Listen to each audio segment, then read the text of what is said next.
Janeiro में G20 शिखर सम्मेलन की अध्यक्षता कर रहे ब्राजील ने भारत के लिए बड़ी मांग की है। ब्राजील के राष्ट्रपति लूला डी सिल्वा ने भारत को यूएनएससी में स्थायी सदस्यता की डिमांड की है। भारत को यूनाइटेड नेशन की सिक्योरिटी काउंसिल में सीट का हक बनता है और साथ ही जिसने खुशी का इजहार किया है वो तुर्की के तैयब अर्दगान है। उन्होंने कहा कि अगर भारत अगर जाता है, भारत को यूनाइटेड नेशन सिक्योरिटी काउंसिल में अगर जगह मिलती है तो this will be a matter of pride for the developing countries. मैं सिर्फ आपको बता रहा हूं आज कि look how India made its way. ठीक है जी, इंडिया ने अपना रास्ता कैसे बनाया, मैं सिर्फ उसकी बात कर रहा हूं एंड नथिंग बियॉन्ड दैट। मुझे सिर्फ इस चीज का है कि आप वो रास्ता आपने अडॉप्ट किया, हमने वो रास्ता अडॉप्ट किया कि आज हम दर बदर घूम रहे हैं कशकोल लेके। G20 समिट एक बड़ा समिट हो रहा है और उसमें सेंटर स्टेज पर नजर आ रहे हैं हर जगह इंडिया के प्राइम मिनिस्टर नरेंद्र मोदी। सारी चीजें leadership ultimately came to South Asia, came to Bharat और Modi ji has done a wonderful job. मैं जिस तरह कहता हूं, खुदा करे, जिस तरह मैं हमेशा कहता हूं, खुदा करे कि हमें पाकिस्तान में मोदी जी जैसी कोई लीडरशिप मिले जो नेशनलिस्ट हो। How Narendra Modi is making his way, वो अपना रास्ता उसने कैसे बनाया। ठीक है कि आज वो दुनिया के तमाम लीडरशिप के साथ is rubbing shoulders with the great powers. अमेरिकी सदर जिसको पाकिस्तान का वजीर आजम मैसेज करता है कि मुझे कॉल पे बात करना हो, उसके पास इतना वक्त नहीं है कि वो पाकिस्तान के वजीर आजम को मौका दे और भारत के मॉडल को अडॉप्ट करें। मैं हमेशा यही कहूंगा, मैं सबसे बड़ी बात बताऊंगा कि उन्होंने जो ग्लोबल साउथ का एक नारा लगाया है, जो ग्लोबल साउथ की इकोनॉमिक जरूरतों का जो नारा लगाया है, इट्स अ वंडरफुल थिंग। और जो मोदी जी का एक ख्वाब है, मैं समझता हूं कि he will be remembered for the century. दोस्तों, जैसा कि हम सब जानते हैं कि ब्राज़ील के अंदर अभी G20 की समिट हो रही है और प्राइम मिनिस्टर नरेंद्र मोदी वहां पर पहुंचे हुए हैं। इसी बीच एक बड़ी खबर आ रही है कि ब्राज़ील के प्रेसिडेंट लूला डी सिल्वा ने भारत की सपोर्ट की है यूएनएससी की अस्थायी सदस्यता पाने के लिए। दोस्तों कि हम सब जैसा जानते हैं, भारत आज के दिन में कितना महत्वपूर्ण बन चुका है दुनिया भर में। चाहे हम किसी भी चीज़ की, चाहे किसी भी सेक्टर की बात करें तो भारत की नीड पड़ती है दुनिया भर में। तो इसी के चलते ब्राज़ील के जो प्रेसिडेंट हैं, उन्होंने बोला है कि भारत को यूएनएससी की अस्थायी सदस्यता मिलनी चाहिए। उन्होंने मांग करी है। हमने कुछ दौर में देखा है कि और भी कई कंट्रीज़ भारत के लिए सपोर्ट दिखाती आई है कि भारत को स्थायी सदस्यता मिलनी चाहिए यूएनएससी में, चाहे वो रसिया हो या और भी बड़ी कंट्रीज़ हो। तो दोस्तों, ये G20 में जुटे हुए दुनिया के तमाम प्रभावशाली नेता और ब्राजील ने मौका देखकर दरअसल आईना दिखाने की कोशिश की। हालांकि इस स्याको सबाक को पढ़ते हुए अमेरिका ने इंडोर्स कर दिया है कि भारत को यूनाइटेड नेशन की सिक्योरिटी काउंसिल में सीट का हक बनता है और साथ ही जिसने खुशी का इजहार किया है वो तुर्की के तैयब अर्दगान है। उन्होंने कहा कि अगर भारत अगर जाता है, भारत को यूनाइटेड नेशन सिक्योरिटी काउंसिल में अगर जगह मिलती है तो this will be a matter of pride for the developing countries. मैं इन सब चीजों के ऊपर मैं खुश हूं कि ये सारी चीजें leadership ultimately came to South Asia, came to Bharat और Modi ji has done a wonderful job. मैं जिस तरह कहता हूं, खुदा करे, जिस तरह मैं हमेशा कहता हूं, खुदा करे कि हमें पाकिस्तान में मोदी जी जैसी कोई लीडरशिप मिले जो नेशनलिस्ट हो और भारत के मॉडल को अडॉप्ट करें। आपने क्या करना है और क्या नहीं करना, ये देखें। नरेंद्र मोदी एंड बाइडेन साहब ऐसे गप्पा मार रहे हैं जो मैं पता नहीं थे कि जनाब न्यूयॉर्क में इकट्ठे पढ़ते रहे हैं। लेकिन द क्वेश्चन इज कि हमारी लीडरशिप ने हमने शॉर्टकट मारे हैं।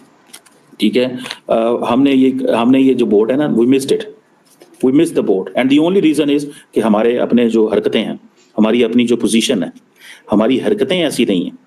और वो हरकतें ये हैं कि हम परवाह नहीं करते, हम अपने सिस्टम की परवाह नहीं करते, हम रिस्पेक्ट नहीं करते अपने सिस्टम की।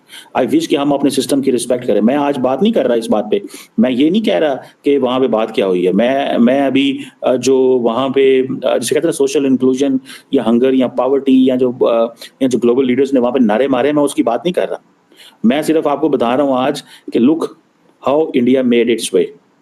ठीक है जी, इंडिया ने अपना रास्ता कैसे बनाया, मैं सिर्फ उसकी बात कर रहा हूँ एंड नथिंग बियॉन्ड दैट। मुझे सिर्फ इस चीज का है कि आप वो रास्ता आपने अडॉप्ट किया, हमने वो रास्ता अडॉप्ट किया कि आज हम दर बदर घूम रहे हैं कुछ को लेके, कुछ भी नहीं लेके आ रहे। आपने क्या करना है उसका?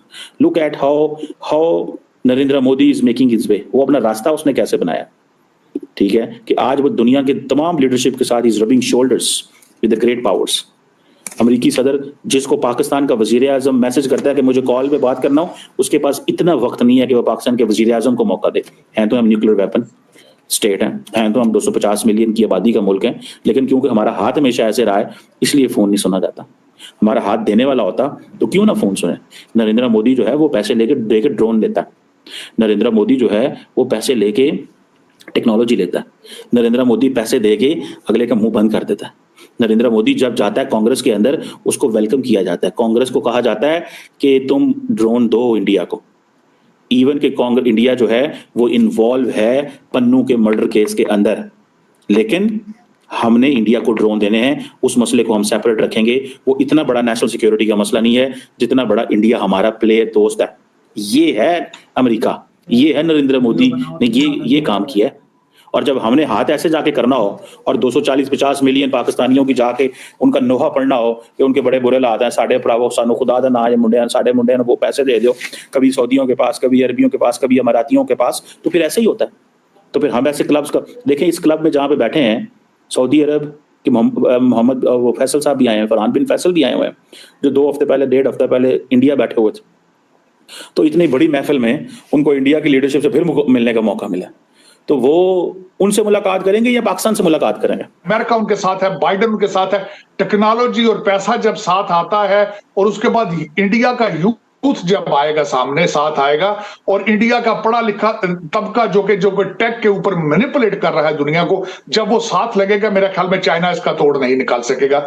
अगला पॉइंट मैं यही कहूंगा कि इस वक्त चाइना और दुनिया के सामने जो प्रोजेक्ट ये रखा है मोदी जी ने, इसका तोड़ निकालना बड़ा मुश्किल है। इस वक्त जब से ये इस चीज का ऐलान किया है, मेरी नजर में चाइना को परेशान होना चाहिए, सोचना चाहिए कि हम कहां जा रहे हैं।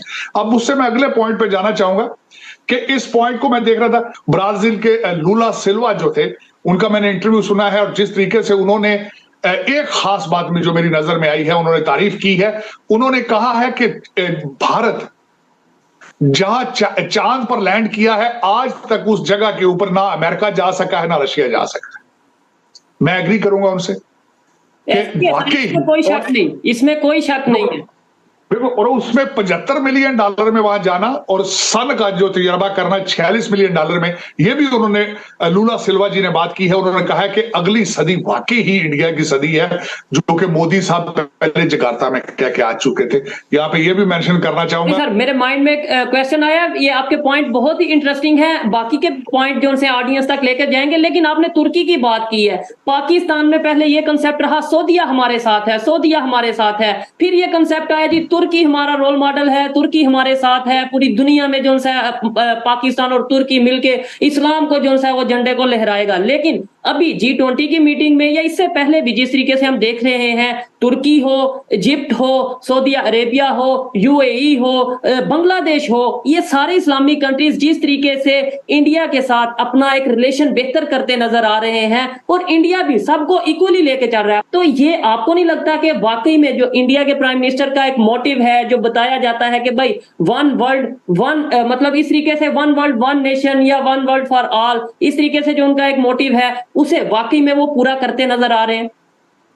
बिल्कुल, डेफिनेटली। यहाँ पे चॉइस साहब, एक और मैं इस्लामिक कंट्रीज के हवाले से बात करना चाहूंगा। इस्लामिक उम्मा का कॉन्सेप्ट जो कहा जाता था कि इस्लामिक वर्ल्ड सारे कंट्रीज एक साथ है, ये कॉन्सेप्ट खत्म हो चुका है।